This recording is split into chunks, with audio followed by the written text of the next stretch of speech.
নমস্কার বন্ধুরা, আমার জগা খিচুড়িতে তোমাদের সবাইকে স্বাগত জানাই। বন্ধুরা, তোমরা সবাই জানো এখন আমার চ্যানেলে সরস্বতী পুজো স্পেশাল রেসিপি চলছে। তাই আজকে আমি তোমাদের সঙ্গে সরস্বতী পুজো উপলক্ষে যে রেসিপিটা শেয়ার করব সেটা হলো নিরামিষ আলুর দম। তাহলে চলো আমি কিভাবে নিরামিষ আলুর দম বানাই দেখে নাও।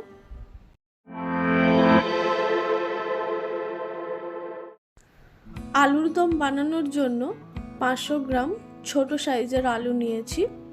আলুটাকে ছাড়িয়ে ভালোভাবে ধুয়ে পরিষ্কার করে রেখেছি।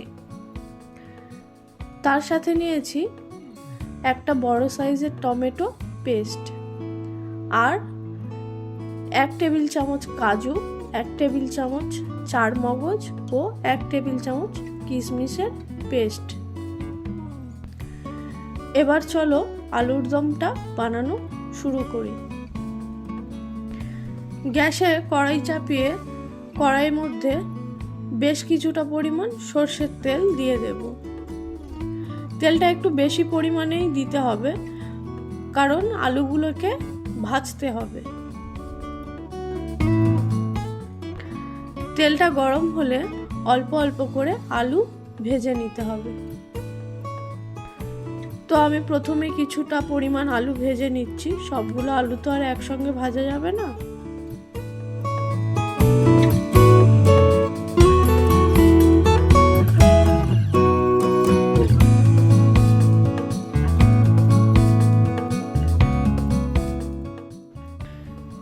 গ্যাসের ফ্লেমটা মিডিয়ামে রেখে আলুটাকে কিন্তু বেশ লাল লাল করে ভাজতে হবে, যাতে আলুটা প্রায় 60 থেকে 70% কুক হয়ে যায়।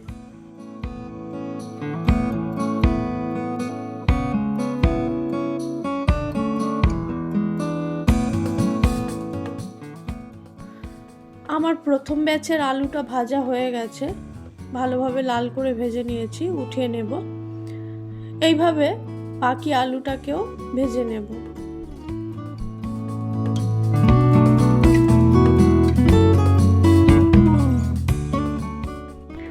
বন্ধুরা, বাকি আলুগুলোকেও ভেজে নিয়েছি, উঠিয়ে রাখলাম। এবার কড়াইতে 3 থেকে 4 টেবিল চামচ তেল রেখে দিয়ে বাকি তেলটাকে তুলে রেখেছি, কারণ অতটা তেল আমার গ্রেভি বানানোর জন্য লাগবে না। তো যাই হোক, এখন এই তেলের মধ্যে 3টে গোটা এলাচ, 3টে লবঙ্গ ও 1 টুকরো দারচিনি ফোড়নে দেব। তার সাথে 1 চা চামচ গোটা জিরে ও 1টা তেজপাতা দিয়ে দেব। ফোড়নটা একটু ভাজা হলে ওর মধ্যে টমেটো পেস্টটা দিয়ে দেব। টমেটোটাকে একটু নাড়িয়ে চাড়িয়ে নেওয়ার পর 1 টেবিল চামচ আদা বাটা দিয়ে দেব। এখন এই আদা আর টমেটোটাকে একটু ভালোভাবে কষিয়ে নেব, যাতে আদা আর টমেটোর কাঁচা ভাবটা চলে যায়।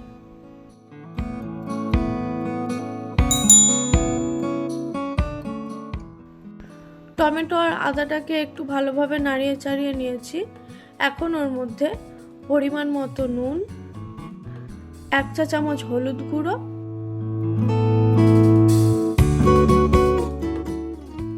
1/2 চা চামচ শুকনো লঙ্কার গুঁড়ো ও 1 চা চামচ কাশ্মীরি লঙ্কার গুঁড়ো দিয়ে দেব। গুঁড়ো মশলাগুলোকে দেওয়ার পরেও মশলাটাকে আবারও ভালোভাবে কষাতে হবে।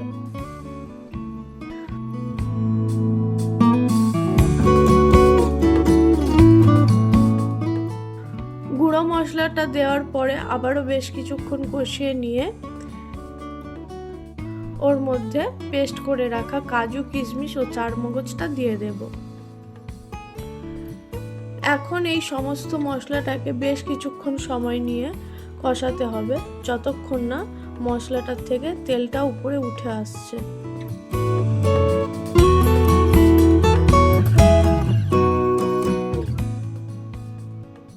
বন্ধুরা, মশলাটাকে বেশ কিছুক্ষণ সময় নিয়ে কষিয়েছি। তোমরা দেখতেই পাচ্ছ তেলটাও কিন্তু মশলাটার থেকে ছেড়ে দিয়েছে। এবার এর মধ্যে ভেজে রাখা আলুটা দিয়ে দেব। আলুটা দেওয়ার পরেও বেশ ভালোভাবে একটু কষিয়ে নেব।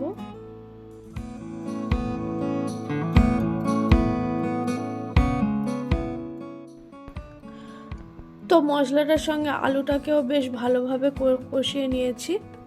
এখন এর মধ্যে জল দিয়ে দেব। বন্ধুরা, তোমরা যে যতটা পরিমাণ গ্রেভি রাখতে চাইছো আলুর দমে, সেই অনুপাতে জলটা ব্যবহার করো। আমি আমার মতো জল ব্যবহার করলাম।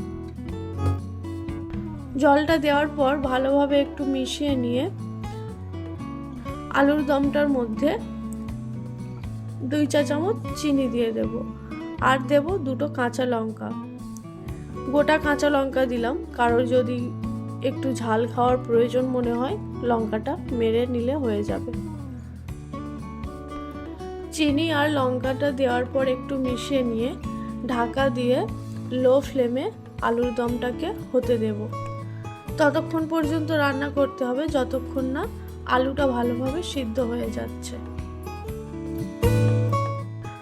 বন্ধুরা, আলুর দমটা বেশ কিছুক্ষণ রান্না করে নিয়েছি।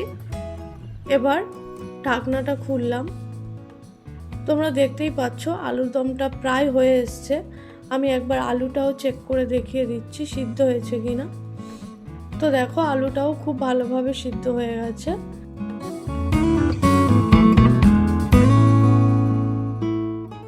আলুর দমটা তো প্রায় হয়ে এসছে। এখন এর মধ্যে 1 টেবিল চামচ ঘি দিয়ে দেব, আর দেব 1/2 চা চামচ গরম মশলা গুঁড়ো ও 1 চা চামচ ভাজা মশলার গুঁড়ো। ঘি আর ভাজা মশলাটা দিয়ে ভালোভাবে আলুর দমটার সঙ্গে মিশিয়ে নিলেই কিন্তু রেডি নিরামিষ আলুর দম। তাহলে চলো আলুর দমটাকে একটা পাত্রে উঠিয়ে নিই। বন্ধুরা, এই নিরামিষ আলুর দম আর সাথে যদি থাকে গোবিন্দভোগ চালের খিচুড়ি আর পোলাও, তাহলে কিন্তু অসাধারণ লাগবে। আর শুধু খিচুড়ি আর পোলাও কেন, লুচি পরোটার সাথেও কিন্তু এই আলুর দমটা অসাধারণ লাগে। তোমরা একবার ট্রাই করো, আশা করছি তোমাদের ভালো লাগবে। তাহলে বন্ধুরা, আমার সরস্বতী পুজো স্পেশাল রেসিপি তোমাদের কেমন লাগলো অবশ্যই কিন্তু কমেন্টে জানিও। আর আমার ভিডিও যদি তোমাদের ভালো লাগে তাহলে একটা লাইক করে দিও, আমার চ্যানেলটিকে সাবস্ক্রাইব করে দিও। আজকের মতো এই পর্যন্তই, দেখা হচ্ছে পরের কোনো এক ভিডিওতে। ততক্ষণের জন্য টাটা।